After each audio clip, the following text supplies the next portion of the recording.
En la continuación de nuestro estudio de la teología contemporánea y postmodernidad, estamos haciendo un análisis panorámico del catolicismo tradicional y contemporáneo. Hemos visto el catolicismo tradicional básicamente, catolicismo colonial, el catolicismo en el periodo republicano, el catolicismo en el siglo XX antes del Concilio Vaticano II.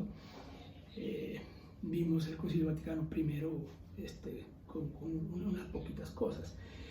Ahora vamos a ver el catolicismo a partir del Concilio Vaticano II. Ese concilio es una bisagra, marca un antes y un después. Lo de antes lo llamamos catolicismo tradicional, lo de después llamamos catolicismo contemporáneo. Bueno, el Concilio Vaticano II, en los años 1962 a 1965, el Papa que lo convocó, Juan XXIII, Papa muy famoso, muy conocido, se le llama el Papa Bueno, se le conoce. Él convocó el concilio, él lo inauguró y él dirigió las primeras sesiones, pero él murió en medio del concilio y entonces se eligió un nuevo papa. En medio del concilio se interrumpió para nombrar un nuevo papa. ¿Qué son las características distintivas del Concilio Vaticano II? Bueno, hay muchísimo, pero voy a enumerar unas pocas. La primera que nos llama la atención a nosotros desde este lado, del lado protestante, es la apertura que el concilio da a los no católicos, los cristianos ortodoxos orientales y los protestantes. Hay todo un documento sobre la unidad de la Iglesia y la vocación ecuménica del Papa Juan XXIII y luego del concilio también, aunque eso quedó un poco truncado después, cuando el concilio viene con otro papa y otras direcciones también. Otro asunto que es importante porque afecta mucho el mundo del pueblo, de la iglesia en general, es los cambios en la liturgia. Hay muchos cambios en la liturgia.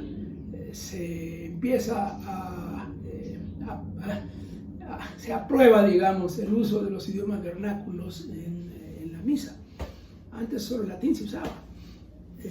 Y ahora a partir del Vaticano II pues ya se usan los idiomas nativos de cada lugar.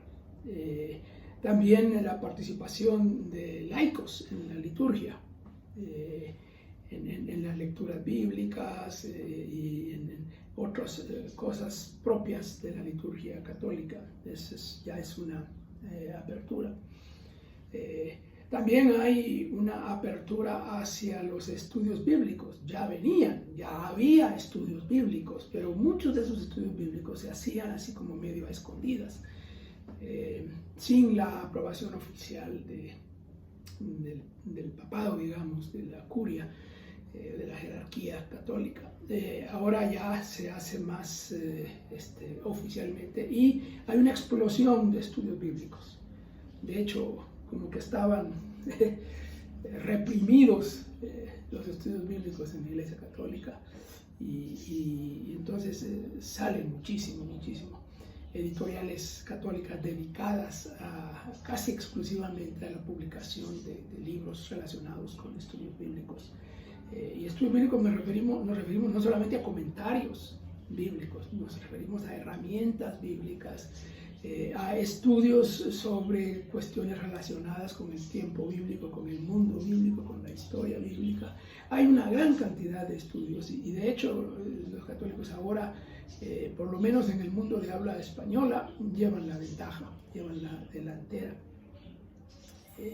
Otra característica pero muy importante de la Iglesia Católica a partir del Concilio Vaticano II es su orientación sociopolítica.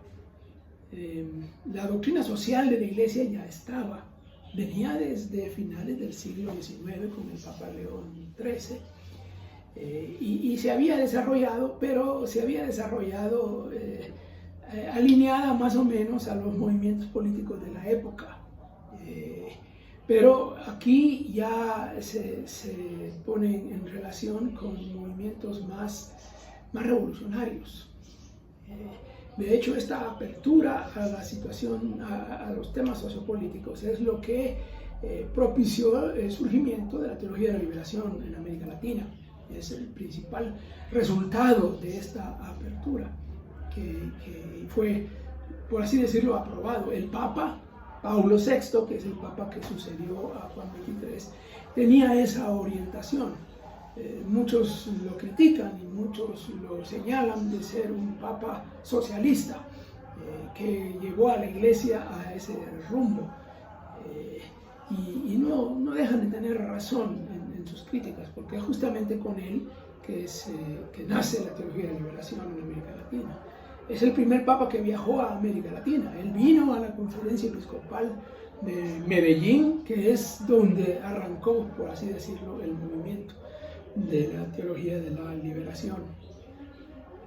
Y eso ha estado presente con altibajos, unos papas más, otros papas menos, pero la doctrina social de la Iglesia ha ido por ese rumbo. Y por último, hay otras cosas más, pero por último de los que yo quiero señalar es la apertura al movimiento carismático. El movimiento carismático nace más o menos en la época en que comienza el Concilio Vaticano II. Y en ese periodo no se trata el tema. El concilio no trata el tema realmente. Pero posteriormente sí. Y especialmente el Papa Juan Pablo II es el que tiene más apertura a este movimiento y que es con el que realmente crece el movimiento. Ahora, pues ese movimiento está ahí más o menos estancado, ya no se sabe que haya habido mucho más crecimiento del que hubo en las décadas pasadas, pero está presente y ahora es una realidad de la Iglesia Católica, una característica de la Iglesia Católica. Los papas posteriores al concilio, Juan Pablo II, Benedicto XVI y ahora Francisco I, son papas que le han dado toques distintos a la Iglesia. Juan Pablo II no era muy amigo de la teología de la liberación. El Papa Benedicto XVI tampoco eran muy amigos del movimiento carismático. Este Papa de ahora es como más popular, ¿no? Y tiene ideas un poco controversiales en varios temas. Pero en cuanto a lo clásico de la Iglesia Católica, pues no ha habido mayor cambio. Bueno, dejamos ahí esta descripción panorámica y continuaremos con otros movimientos en otros videos.